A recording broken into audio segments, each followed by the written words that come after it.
Namaskar, Jai Shri Krishna. Uploading text 1, text 2, text 3, text 4, text 5, text 6 and text 7 of chapter 15. The Pandavas retire timely of first canto creation of Srimad Bhagavatam. Text 1. Suta Uvacha. Evam Krishna Sakhaha Krishno Bhratra Radnya Vikalpitaha Nana Shankaspadam Rupam Krishna Vishalesha Karshitaha. Suta Goswami said Arjun, the celebrated friend of Lord Krishna, was grief-stricken because of his strong feeling of separation from Krishna. Over and above all, Maharaj Yudhishthir's speculative inquiries. Being too much aggrieved, Arjun practically became choked up, and therefore it was not possible for him to reply properly to the various speculative inquiries of Maharaj Yudhishthir. Text 2. Shokena Shushya Dvadan Ruta Sarojo Hata Prabha Vibhum Tamevanu Smaranna Shakanot Prati Bhashitum. Due to grief, Arjun's mouth and lotus-like heart had dried up. Therefore his body lost all luster. Now remembering the Supreme Lord, he could hardly utter a word in reply. Text 3. Kruchrena Samastabhya Shuchaha Panina Brujya Netrayoha Parokshena Samunnadha Pranayauta Kanthya Kataraha. With great difficulty, he checked the tears of grief that smeared his eyes. He was very distressed because Lord Krishna was out of his sight, and he increasingly felt affection for him. Text 4.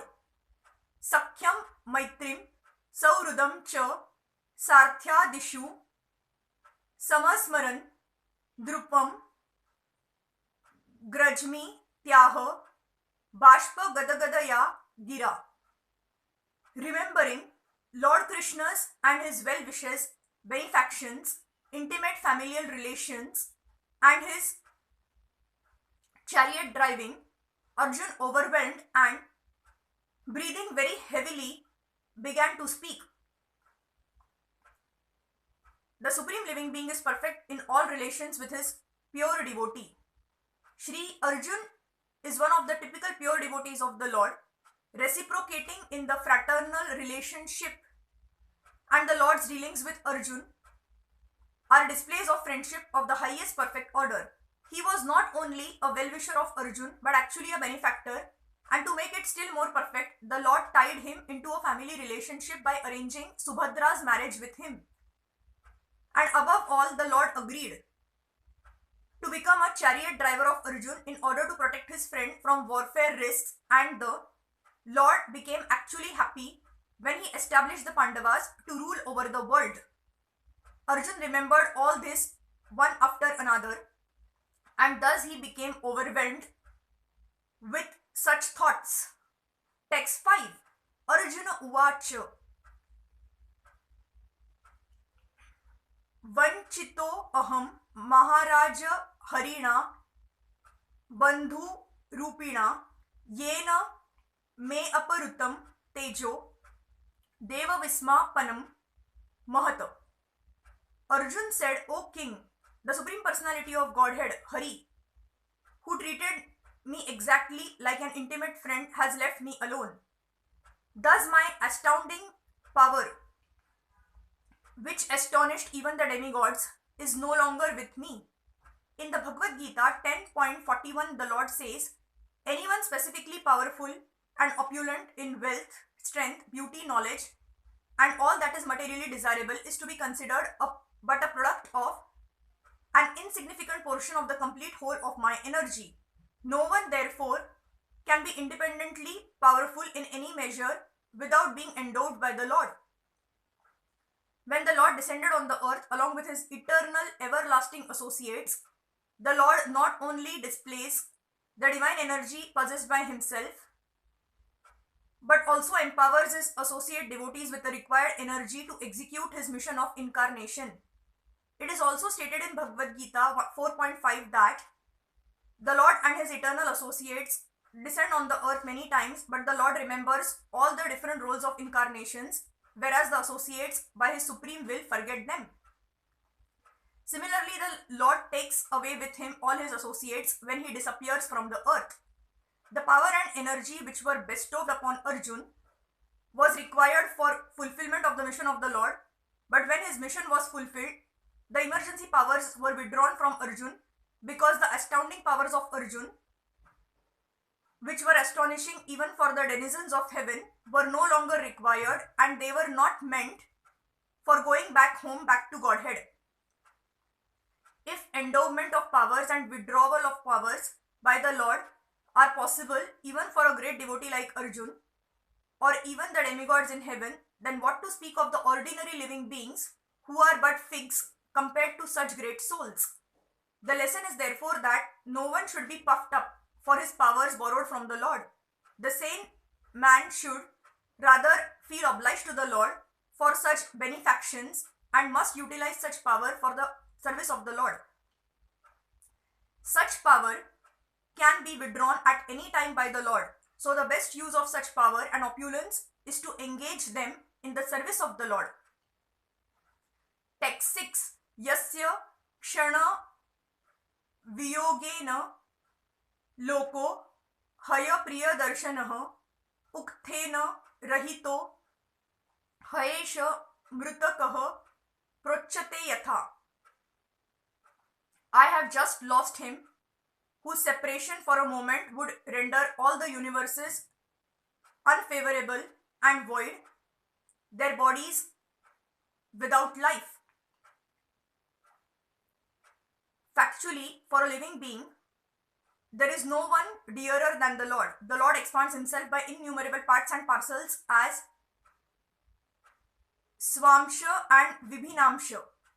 Paramatma is the Swamsha part of the Lord, whereas the Vibhinamsha parts are the living beings. As the living being is an important factor in the material body, for without the living being, the material body has no value. Similarly, without Paramatma, the living being has no status quo. Similarly, Brahma or Paramatma has no locus standi without the Supreme Lord Krishna. This is thoroughly explained in the Bhagavad Gita. They are all interlinked with one another or interdependent factors. Thus, in the ultimate issue, the Lord is the summum bonum and therefore the vital principle of everything. Text 7. Yata samashrayada drupada gehamu pagata nam radnyam swayama varamukhe smaradura madanam tejo rutam khalu maya bhi hata shracha matsyah sajji kruten dhanusha dhigata cha Krishna. Only by his merciful strength was I able to vanquish all the lusty princes assembled at the palace of King Drupad for the selection of the bridegroom. With my bow and arrow, I could pierce the fish target and thereby gain the hand of Draupadi. Draupadi was the most beautiful daughter of King Drupad, and when she was a young girl, almost all the princes desired her hand. But Drupad Maharaj decided to hand over his daughter to Arjun only, and therefore contrived a peculiar way. There was a fish hanging on the inner roof of the house under the protection of a wheel. The condition was that out of the princely order, one must be able to pierce the fish's eyes through the wheel of protection, and no one would be allowed to look up at the target. On the ground there was a water pot in which the target and wheel were reflected, and one had to fix his aim towards the target by looking at the trembling water in the pot. Maharaj Drupad well knew that only Arjun or alternately Karna